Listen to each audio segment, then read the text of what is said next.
Исәнмесез, кадерле дусларыбыз, якташларыбыз, татарча аңлаучы барлык кешеләр. Сезнең белән Фәйрүзә Мустафина, Татарстан Республикасында актив рәвештә Советлар Союзын торгызу эшләре бара. Бу көннән көн кыза, иптәшләр, сезгә дә үтенечебез бар.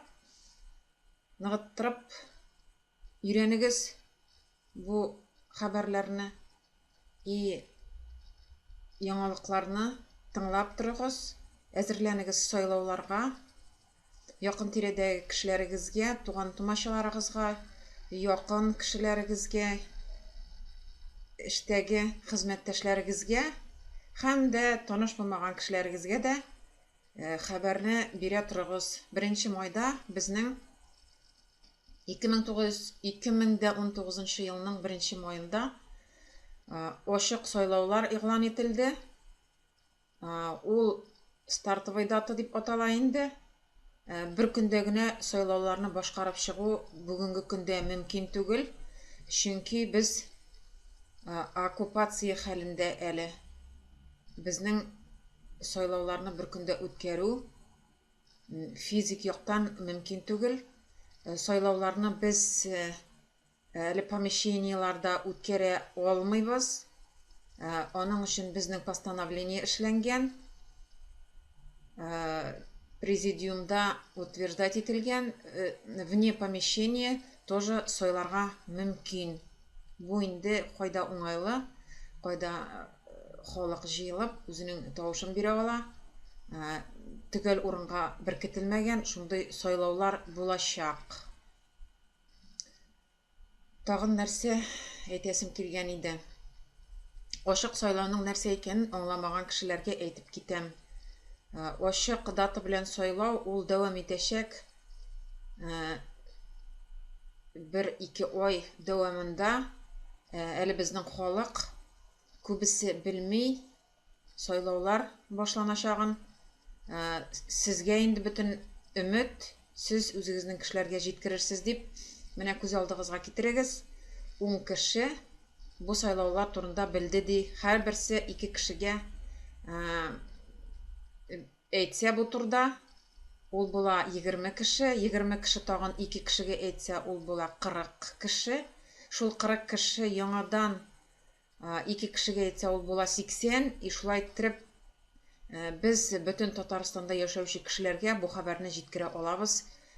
Кабатлап тагын бер әйтәм, үземнең алдан язган тасмада әйткән идем инде Индиядә оккупациядән ничек чыкканнарын.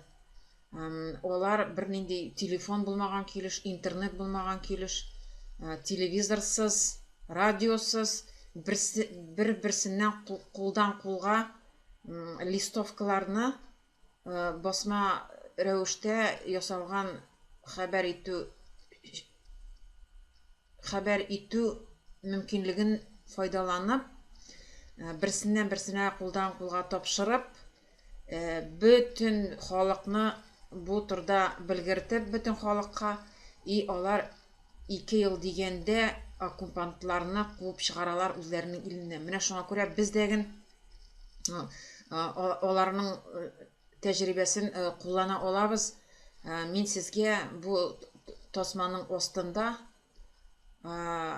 листовка формасын куям. Анда телефон номерлары күрсәтелгән, справочная информация. Шуңа күрә сез ул листовканы үзегезнең компьютерларыгызда, если принтерыгыз булса, өйдә печатать итеп, уже кулдан кулга кешеләргә бирә аласыз, үзегезнең өлешегезне кертә аласыз, үзебезнең ватаныбызны торгызу өстендә. Бу видео тасманың астында мин куермын Word документы, сез аны печатать итә аласыз. Если инде принтерыгыз булмаса, флешкага күчерегез дәген бу файлны, ксерокопия ясый торган офиска барасыз да, әйтәсез, менә миңа печатать итәргә кирәк иде, бу файлны дип, алар үзләренең компьютерларына куеп сезнең файлны, сезгә күпме кирәк, шуның хәтле печатать итеп бирәләр. Шуңа күрә менә шундый өлешегезне кертә аласыз, дуслар. Менә шундый кичкенә генә мөрәҗәгатым сезгә. Әле күп иттереп мөрәҗәгат итербез. Сездән үтенеп сорыйбыз, бу видео тосманы тоже кулдан кулга бирсәгез әйбәт булыр иде. WhatsApp аркылы, Telegram аркылы, Viber аркылы, компьютердан компьютерга, почта аркылы. Сезнең ярдәмсез бик авыр булачак безгә. Иптәшләр, сезнең ярдәм бик кирәк инде. Чөнки киләчәгебез куркыныч астында. Һәрберебез өлеш кертергә тиеш. Кабатлап әйтәм инде. Үзебезнең бүгенге көндә нинди хәлдә булганын, менә сөйләшүләр, танышулар яңа кешеләр белән шуны күрсәтә. Бик күп кешеләр сагынган инде совет властен, шундый ностальгик кешеләрдә күз яшьләре белән кеше прям ялварып сорый. Бирәбез тавышыбызны, кайда килергә, ничегрәк дип, менә шулай беләсезме? Күңелләр тулып китә, кайчакта сөйләшәсең кеше белән. Менә шуңа күрә үзебездән тора, дуслар, үзебездән генә тора. Сезнең тавыш бирүегез. Листовкада күрсәтелгән телефоннарны тоже үзегезгә язып куегыз. Мин аның телефоннарны монда описаниега да куермын. Иренмәгез, шалтыратыгыз. Илебезнең, ватаныбызның язмышы куркыныч астында. Сезнең белән булды Фәйрүзә Мустафина, мин соцобеспечениенең җитәкчесе и вакытлыча менә бу сайлау кампаниясын оештыручы, Татарстанда оештыручыларның берсе булам мин. Безнең оештыручылар төрле районнарда уже бар. Алексеевский районында бар. Әлмәт районында, Алабуга районында, Казан шәһәрендә, Түбән Кама шәһәрендә и Ярчаллы шәһәрендә.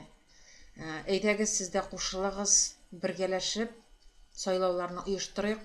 Үзебезнең арадан халык депутатлары сайлыйк. Илебезне торгызырга, безнең үзебезнең илебезнең казнасында активлар ята, кире кайтарылган. Бу турда инде русча роликны безнең главнокомандующий Валентина Ивановна Рионованың чыгышын куйдым каналга. Сез аны игътибар белән тыңлагыз. Ул активларны уже без әйләнешкә кертеп, сезне һәм сезне тәэмин итү өчен пенсионерларны һәм хезмәт итүчеләрне, хезмәткәрләрне тәэмин итү өчен эш хакы белән һәм халык хуҗалыгын торгызу өчен безнең казнада акча бар. Ул акчаны әйләнешкә кертергә пока кәгазь формасында пока безнең мөмкинлек юк. Монетный двор безнең кулда түгел, ул тартып алынган сотлыклар тарафыннан. Бу вакытлыча гына, без аны кире кайтарабыз, Аллаһы буйрса. Шуңа күрә сезнең ярдәмгә без мохтаҗ. Тагын бер кат рәхмәт тыңлавыгыз өчен, игътибарыгыз өчен. Сезнең белән Фәйрүзә Мустафина булды. Сездән шалтыратулар көтеп калабыз. Сау булып торыгыз.